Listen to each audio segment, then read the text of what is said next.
Mon Seigneur et mon Dieu, je crois de tout mon cœur que tu es ici, que tu me vois, que tu m'entends. Je t'adore à genoux devant toi. Je te demande le pardon de mes péchés et la grâce pour faire de mon mieux ce moment de prière. Marie, ma mère immaculée, Saint Joseph et mon ange gardien, intercédez toujours pour moi. L'autre jour, tu me disais que pour toi c'était difficile de prier le chapelet. Tu comprenais pas trop ces répétitions, tu trouvais ça un peu long. Tu me disais, puis il y avait ces histoires de mystère, qu'est-ce que c'est que cette histoire, on comprend pas trop. Et je me disais, peut-être que on t'a jamais transmis la manière de prier le chapelet. T'as peut-être toujours vu des gens avec des espèces de trucs de grains là qu'on voit parfois accrochés au rétroviseur de voiture, parfois maintenant accrochés au poignet. Et puis ça ressemble aux mêmes chaînes de grains qu'on trouve dans d'autres religions. On se dit c'est un peu un acte de piété un peu simplet. Et j'ai compris ce que tu m'as dit, et aujourd'hui, Jésus, je voudrais te porter ces questions de ses amis, de ses paroissiens, devant toi, dans ce moment de prière.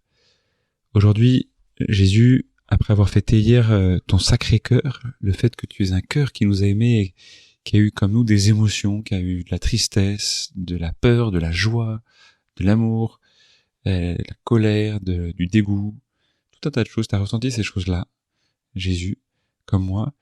Et après avoir fêté cette fête hier, qui nous fait tellement goûter ta proximité vis-à-vis de nous, et qui nous aide à voir combien tu nous connais, et combien tu connais tout ce que nous vivons et nous avons vécu. Aujourd'hui, nous célébrons le cœur immaculé de ta maman, de ta mère, Marie. Et le cœur immaculé de Marie, ta mère, qui est aussi ma mère, grâce à toi, tu me l'as donné.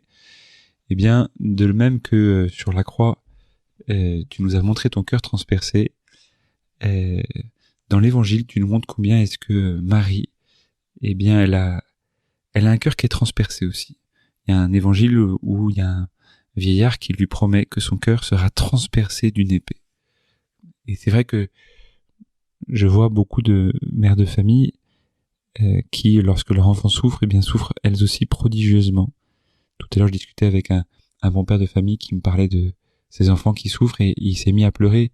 Et je me suis dit, c'est fou, les souffrances de ses enfants sont les siennes. Et je pense que pour ta mère, Jésus, ça a dû être pareil. Elle a dû, lorsque tu as reçu la lance qui a transpercé ton cœur, dans ton cœur, eh bien, elle a dû, elle aussi, être transpercée par une épée, par une lance. Et de part en part, souffrir une souffrance indescriptible. Ce qui rend ta mère très proche de moi, très proche de mes souffrances. Parfois, Jésus, c'est terrible parce que les hommes t'accusent en tant que Dieu, les hommes accusent ton Père d'être loin de leur souffrance.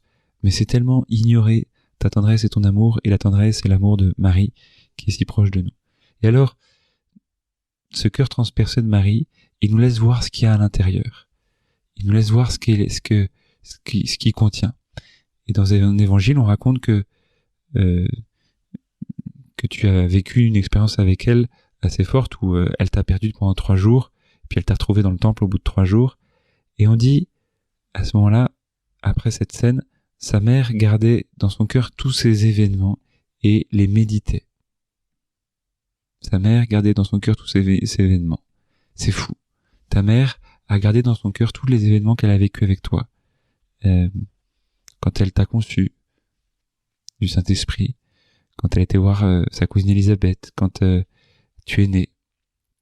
J'imagine qu'une mère peut pas oublier la naissance de son enfant. C'est pareil.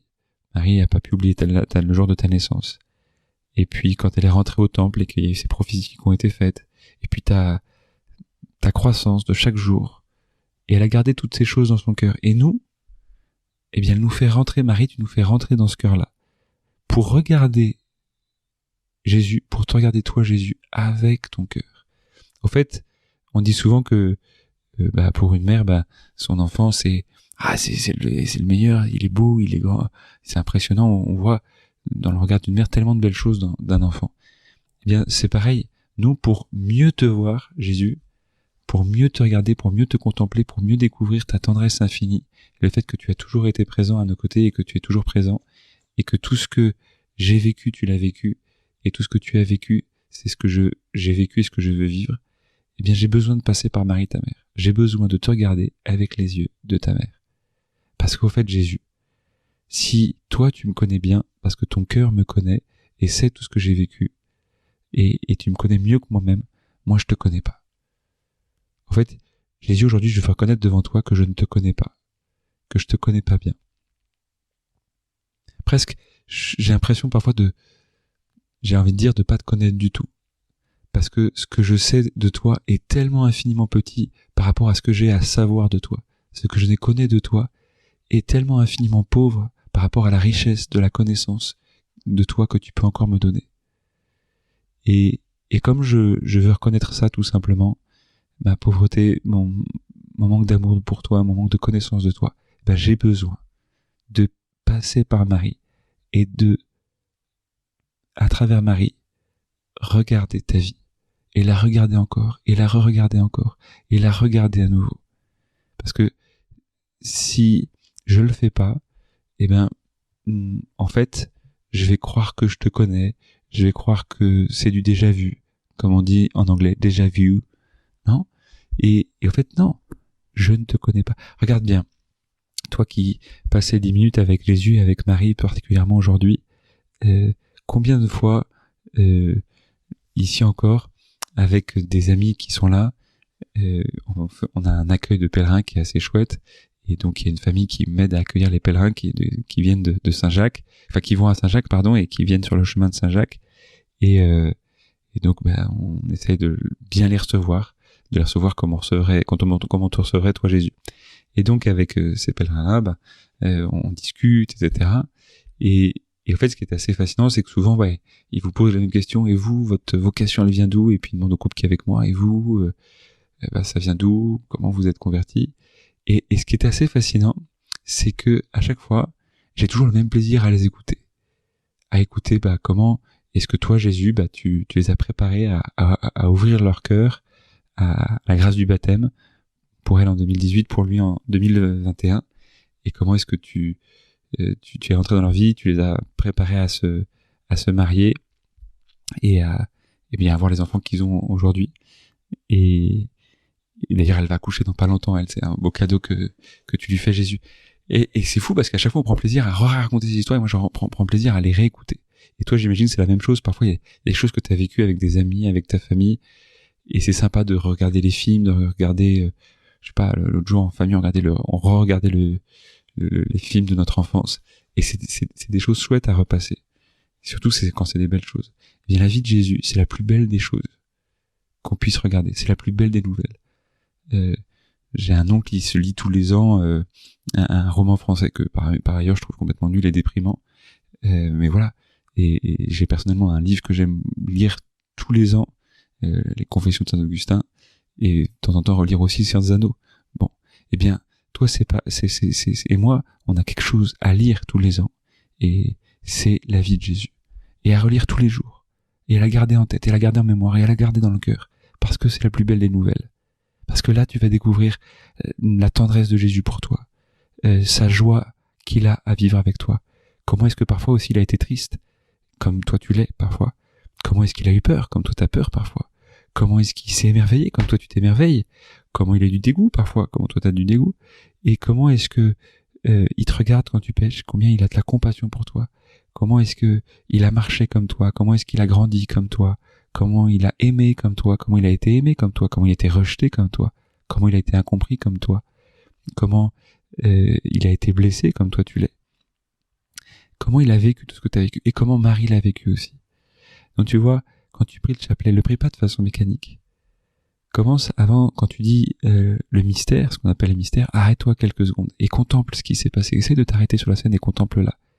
Et puis après, quand tu dis les Je vous salue Marie, bien soit tu continues à contempler la scène avec Marie en demandant à Marie à chaque Je vous salue Marie de t'aider à contempler la scène, prier pour nous pauvres pécheurs maintenant. Et tu peux t'arrêter au maintenant. Maintenant, prie pour moi pour que je contemple Jésus de façon nouvelle. que je connaisse Jésus de façon nouvelle. Et alors notre mort. Et puis tu peux aussi t'adresser à Marie avec le même émerveillement que l'ange. Je salue Marie, pleine de grâce. C'est extraordinaire, elle est pleine de grâce. Elle me fait participer de sa grâce. Mère de Dieu. Elle est la mère de Dieu. Mais ça veut dire que Jésus est Dieu. Ça veut dire que dans le cœur de Jésus, il y a Dieu. Et que c'est Dieu qui a vécu tout ce que j'ai vécu et qui jure avec moi tout ce que j'ai vécu. Marie, aide-moi à prier le chapelet. Apprends-moi à prier le chapelet. Esprit Saint, apprends-moi à prier le chapelet. À m'adresser à Marie.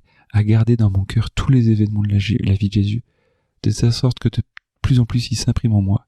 Et que la vie de Jésus devienne ma vie. Que le cœur de Jésus devienne mon cœur. Je te remercie, mon Dieu, des bonnes résolutions, des beaux désirs et des lumières que tu as semées dans mon cœur pendant ce moment de prière. Je te demande de m'aider à les faire fructifier. Marie, ma mère immaculée, Saint Joseph et mon ange gardien, accompagnez-moi toujours en chemin.